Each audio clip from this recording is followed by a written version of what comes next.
ജയിലിൽ നിന്നിറങ്ങി സ്വതന്ത്രനായി നടക്കുന്ന, വേദികളിലെത്തി പ്രസംഗിക്കുന്ന, പത്രസമ്മേളനത്തിൽ വിഷയങ്ങൾ ഉയർത്തുന്ന ഒരേ ഒരു മനുഷ്യനെ BJP പേടിക്കുന്നു.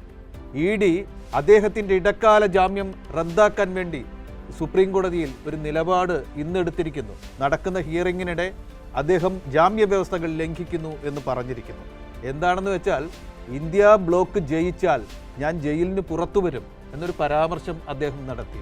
നിങ്ങൾ താമരയിൽ ഞെക്കുന്ന ഓരോ ഞെക്കും എന്നെ ജയിലിലേക്ക് അയക്കാനുള്ളതാണ് എന്ന് കേജ്രിവാൾ പറഞ്ഞു. അതുകൊണ്ട് അദ്ദേഹത്തിൻ്റെ ജാമ്യം റദ്ദാക്കണം എന്ന പ്രശ്നമാണ് ഉന്നയിച്ചത്. സുപ്രീം കോടതി അത് ഗൗനിക്കുക പോലും ചെയ്തില്ല.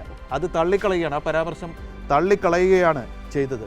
കേജ്രിവാൾ ജൂൺ 1 വരെ ജാമ്യത്തിൽ തന്നെയാണ്.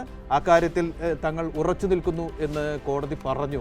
നമുക്കെല്ലാവർക്കും അറിയാം, ജൂൺ 4 കേജ്രിവാൾ ജയിലിലേക്ക് തിരിച്ചു പോയിട്ടുണ്ടായിരിക്കും. ജയിലിൽ കിടന്നുകൊണ്ടായിരിക്കും ആ മനുഷ്യൻ ഇന്ത്യ എന്താണ് വിധിച്ചത് എന്ന് അറിയാൻ പോകുന്നത്.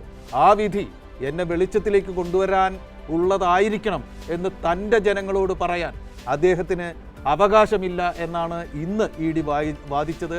അതാണ് സുപ്രീം കോടതി അവഗണിച്ച് കളഞ്ഞത് എന്ന ഒരു വാർത്തയാണ് നമുക്ക് ഇപ്പോൾ പരിഗണിക്കാനുള്ളത്. രാജേന്ദ്രൻ, ഈ കേജ്രിവാളിനെ BJP പ്രത്യേകിച്ച് നരേന്ദ്രമോദി അങ്ങേയറ്റം ഭയപ്പെടുന്നു. അതിൻ്റെ കാരണമെന്നാൽ നേരത്തെ ഇന്നും ഇന്നലെയും കഴിഞ്ഞ ദിവസങ്ങളിലുമെല്ലാമായി ഈ മോദിയും ഹിമന്ത ബിശ്വ ശർമ്മയും അമിത്ഷായും എല്ലാം നടത്തുന്ന ഈ പ്രസംഗങ്ങൾ ശ്രദ്ധിച്ചാൽ മതി. ഈ ഘട്ടത്തിൽ അവർക്ക് 10 വർഷം രാജ്യം ഭരിച്ച പാർട്ടിക്ക് വികസനത്തെപ്പറ്റി ഒന്നും പറയാനില്ല. ഇവർ CAA പറ്റി പറയുന്നു, മുസ്ലിങ്ങൾക്ക് ഹിന്ദുക്കളുടെ സ്വത്ത് പിടിച്ചെടുത്ത് കൈമാറുമെന്ന് പറയുന്നു. അതുപോലെ ഇനിയിപ്പോൾ കാശിയിൽ ക്ഷേത്രം നിർമ്മിക്കുമെന്ന് പറയുന്നു. CAA വിഷയം ഉന്നയിക്കുന്നു.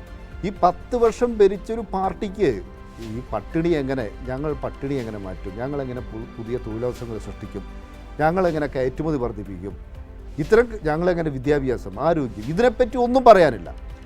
അപ്പോൾ ഇതിനെപ്പറ്റി ഒന്നും പറയാതെ വർഗീയത മാത്രം ഈ BJP നേതാക്കൾ പ്രസംഗിച്ച് നടക്കുന്ന ഒരു ഘട്ടത്തിൽ അവർ അരവിന്ദ് കെജ്രിവാളിനെ ഭയപ്പെടാനുള്ള ഒരു പ്രധാനപ്പെട്ട കാരണം എന്തെന്നാൽ, കെജ്രിവാളിലൂടെ അഴിമതി എന്നൊരു പ്രധാനപ്പെട്ട വിഷയം, ഈ നരേന്ദ്രമോദിയുടെ നേതൃത്വത്തിൽ BJP സർക്കാർ നടത്തിയ അഴിമതി എന്ന ഒരു പ്രധാനപ്പെട്ട വിഷയം, ഈ ഫാസിസം എന്ന ഒരു പ്രധാനപ്പെട്ട വിഷയം, ഈ നിയമരാഹിത്യം എന്ന പ്രധാനപ്പെട്ട ഒരു വിഷയം, ഇതെല്ലാം തന്നെ മുന്നോട്ട് വരികയാണ്. ഇതെല്ലാം ഈ തെരഞ്ഞെടുപ്പിലെ ഒരു പ്രധാന ചർച്ചാ വിഷയമായി വരികയാണ്. നമ്മൾ മനസ്സിലാക്കേണ്ടത്, BJPക്ക് വോട്ട് ചെയ്യുന്ന ഒരു വിഭാഗം ജനങ്ങളുണ്ട്, ഈ പ്രത്യേകിച്ച് നഗരവാസികളായ ഒരു വിഭാഗം ജനങ്ങൾ. അവർക്കിടയിലാണ് ഈ കെജ്രിവാളും ആം ആദ്മി പാർട്ടിയും എല്ലാം തന്നെ വലിയ രീതിയിൽ കടന്നു കയറിയത്. കാരണം ഒരു അർബൻ മിഡിൽ ക്ലാസ്, അവർക്കിടയിലെല്ലാം തന്നെ നരേന്ദ്രമോദിയെ വികസനത്തിൻ്റെ ഒരു വക്താവായി അവർ കണ്ടിരുന്നു. ഇദ്ദേഹം വന്നു കഴിഞ്ഞാൽ വികസനം ഉണ്ടാവും, പിന്നെ ഇദ്ദേഹം വന്നു കഴിഞ്ഞാൽ രാജ്യത്തിനൊരു മൊത്തം സമഗ്രമായൊരു ഗ്രോത്ത് ഉണ്ടാവും, ഒരു അച്ചടക്കമുണ്ടാവും, അഴിമതി ഉണ്ടാകില്ല, ഒരു അഴിമതി രഹിത ഭരണം ഉണ്ടാകുമെന്നെല്ലാം ആത്മാർത്ഥമായി വിശ്വസിച്ചിരുന്ന ഒരു വിഭാഗം അഭ്യസ്തവിധരായ ജനങ്ങളുണ്ടായിരുന്നു. അവർക്കിടയിലാണ് ഈ അരവിന്ദ് കെജ്രിവാൾ സ്വാധീനം ഉറപ്പിച്ചത്. ആ സ്വാധീനം ഇപ്പോൾ കൂടുതൽ വ്യാപിച്ചുകൊണ്ടിരിക്കുന്നു. പ്രത്യേകിച്ച് കെജ്രിവാളിനെ ജയിലിൽ അടച്ചോടുകൂടി അതിലേക്ക് ഈ തെരഞ്ഞെടുപ്പ് മുഖ്യമായും ഫോക്കസ് ചെയ്യപ്പെട്ടു. അപ്പോൾ അതാണ് ഈ കെജ്രിവാളിനെ വീണ്ടും ഒന്ന് ജയിലിലടപ്പിക്കാനുള്ളൊരു ശ്രമമെല്ലാം ഈ EDയിലൂടെ ഈ മോദി നടത്തുന്നതിൻ്റെ പ്രധാനപ്പെട്ട കാരണം അതാണ്. കാരണം ഓരോ ദിവസവും നിർണായകമാണ്, തെരഞ്ഞെടുപ്പിൽ ഓരോ ദിവസവും ഓരോ മണിക്കൂറും നിർണായകമാണ്.